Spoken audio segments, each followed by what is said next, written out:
It's Friday, and that means there are a load of new movies that come out today in the cinema, some on streaming as well, which is why every Friday I enlist the help of movie critic Van Connor to come on the show, just to have a bit of a natter about the ones that he's seen during the week, because he gets to see them before they are released, of course, and then he lets us know which ones are worth watching and, most importantly, which ones are worth avoiding. Welcome back to the show, Van. How are you? Have you had a good week? Are you cold? I'm freezing, Mr. Bull. You know what? I have had a good week, and yeah, I do tend to give you more of the ones to avoid, don't I? It works out that way, but then that's the industry's fault for not providing decent movies, I guess. It is. Let's blame the industry for that. So, yeah, what we got today then? What's out this week? I'm happy to say I'm going to give you 2 positive reviews this week. So, great. You know, we're breaking, we're entering into this year pretty well. We had 2 good ones last week. We had 2 good ones this week too. So we're going to start with a real pain. This one, Kieran Culkin, the Golden Globe on Sunday night for his performance in this. It's written by, directed by, and co-stars Jesse Eisenberg, best known as the lead from the Social Network, Zombieland. You know, Jesse Eisenberg. Yeah. They are 2 cousins who, following the death of their beloved grandmother, their beloved Polish immigrant Holocaust surviving grandmother, these 2 cousins go on a holiday to Poland and go on a tourist trip across the country, basically a trip that takes them to various sites through the land, through their grandmother's homeland, including the concentration camp that her family were taken to in her youth. And they decide they are going to end this trip by breaking from the tour and actually seeking out her childhood home, you know, the familial homestead. And along the way, they address, you know, the loss that they're feeling in their lives, their own individual issues, their problems, but also the widening rift that seems to be forming between the pair of them, largely, to be fair, admittedly brought on by their own internal individual problems. But it's also, I mean, more than that, it is quite a funny film as well. Good. And on that note, I've got a clip for you. This is Kieran Culkin on a train, in a first-class carriage on a train, not handling his environment that well, we shall say. Dude, we are Jews on a train in Poland. Think about it. Hey, Benji? Benji? Yeah. You're all right up there? Yeah, sure. I mean, you know, it's, to be fair, fascinating. No, I mean, I just feel like, sorry. Okay. Is anyone else, like, feeling this right now? Feeling what? Like this creepy feeling that, like, you know, we're like royalty on this train? I mean, does no one else see the irony here? Jesus, Benji, like eating fancy food and sitting up here when 80 years ago we would have been herded into the backs of these things like cattle. Okay, Benji, I don't think anybody here wants to hear that right now. Okay, why not? Why doesn't anyone want to hear it? Because it's depressing. Okay, Look, depressing? Okay. You're raising an interesting sensitivity here. It does sometimes come up on these tours. You're staying in fancy hotels, eating posh food, and at the same time you're looking back at the horrors of your family history. I mean, Jesse Eisenberg, he's just kind of himself in everything. He doesn't really tend to waver from that, just that kind of geeky, awkward kind of person. Does he play that kind of person in this as well? Sort of by the sounds of it, he does. I mean, he does. I mean, I will say, yes, Jesse Eisenberg does tend to play the same character over and over, with one exception. When he starred in Batman vs. Superman, instead of playing himself, he decided to play terrible instead. However, Kieran Culkin is also pulling the same trick. Kieran Culkin is playing to type as well. But the magic here is in bouncing the pair off of one another. So having Eisenberg be the whiny neurotic one, and having Kieran Culkin be the sarcastic stoner type, you know, the nonchalant, hedonistic, sarcastic, cynical, deadpan stoner type. I mean, I can relate. Very me character. I think having them bounce off of each other, I think, is a really, really great decision. Eisenberg, as a writer-director, has some real Woody Allen cred, obviously without all the problematic stuff. But, and this does, in fact, play like Woody Allen does The Trip for millennials. Best way I can describe, like a millennial Woody Allen does The Trip with Rob Brydon and Steve Coogan. Brilliant. And as a millennial who very much enjoys Woody Allen movies and The Trip, this was right up my particular alley. I thought it was very sweet. I thought it was very tender. I think the way in which it handles mental health and handles certain issues, I think, was done not only sensitively, but quite insightfully and done very well. And also quite charmingly. I was captivated by this. It's quite a short film. It only really clocks in at about 85 minutes. It's quite a short and to the point film. But I'll be honest with you, even though it never outstays its welcome, it's the perfect length, it's the perfect pace. I'll be honest with you, I could have stood to watch another 15 minutes of it. I thought this was really good, and I think people will have an issue with how it ends, but I think it ends perfectly. It ends exactly how it needs to.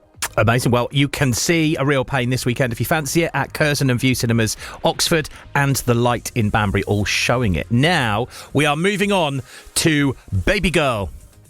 Babygirl. This is quite a different kind of movie, really.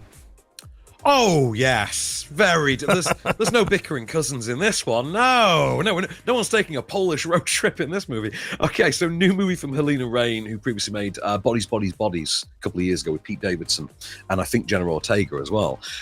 This is new on. Stars Nicole Kidman and Harris Dickinson. She's also written this, I believe, as well. Nicole Kidman is a high-powered CEO of a robotics company, like an automation company in Manhattan. She's, one of the definitive girl boss CEOs. As we're told by a young woman at one stage in the movie, she's one of the women in business who made it. So she is seen as something of an icon, but she is kind of repressed, a bit stoic, a bit stiff. And all of this starts to unravel when a new intern joins the company, played by Harris Dickinson, young 23-year-old Harris Dickinson in this, with whom she initially enters into your pretty standard illicit senior-junior affair, that then gives way to a sub-dom baby girl dynamic, which has all the potential to absolutely upend our protagonist's life. I've got a clip for you, and this is the first private meeting between the two in a professional setting. How did it start? What? The warehouse automation dream. That is your question? Yeah. Google it. No, I just wanted to hear from you. Why? Because the internet's not reliable. I wanted to automate repetitive tasks and give people their time back by limiting. Power-hungry personalities? You think that's what I am? No. I think the opposite. You think I don't like power? No, I think you like to be told what to do. Sorry, I didn't mean to... Sorry, that was inappropriate. Now, this is, how can I put this? Probably the kind of movie you don't want to take your nan to go and see with you, right? Nah. I will say, what you've got here is a movie that's effectively doing the 50 Shades thing better.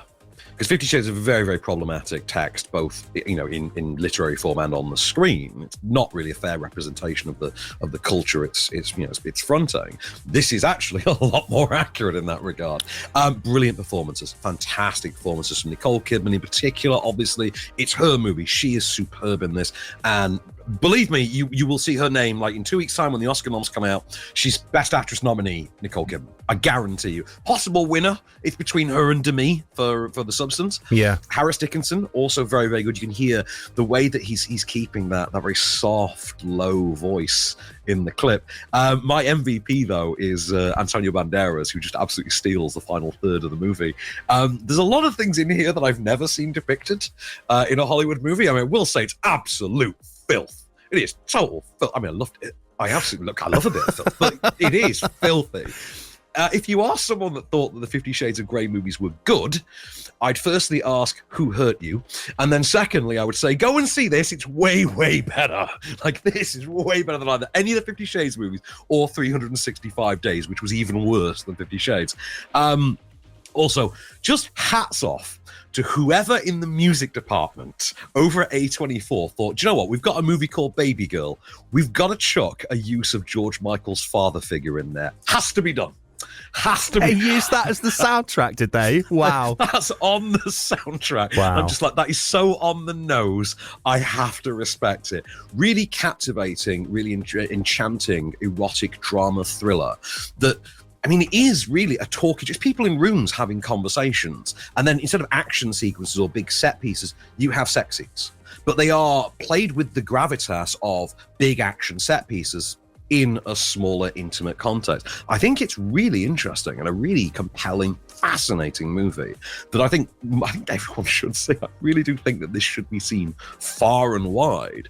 More than anything, because evidently, as I discovered when I came out of the press show for this, general knowledge of this particular subculture is not a thing as we would expect it. So maybe some people should see this. It's just what I'm saying. Well, there you go. If it's on your list, it's out now, and you can see Babygirl this weekend at Curzon, Odeon, Phoenix Picture House and View Cinemas in Oxford, as well as Cineworld Witney, Didcot and View in Bicester, and then Regal Picture House in Henley and The Light in Banbury. So it's pretty much showing everywhere in Oxfordshire this weekend if you do want to see it. Thank you very much, Van. Anything big to look out for next week? Yeah, well, next week we've got a pretty buzzy new horror movie from the director of, one of the guys from the Saw series who gave us The Invisible Man a couple of years ago. He's back, and this time he's doing The Wolfman. I can't wait. Excellent. We'll see what you think to that one on Friday next week then. In the meantime, have a lovely weekend. Wrap up warm, Van, and we'll catch you then. Till next time, good stuff.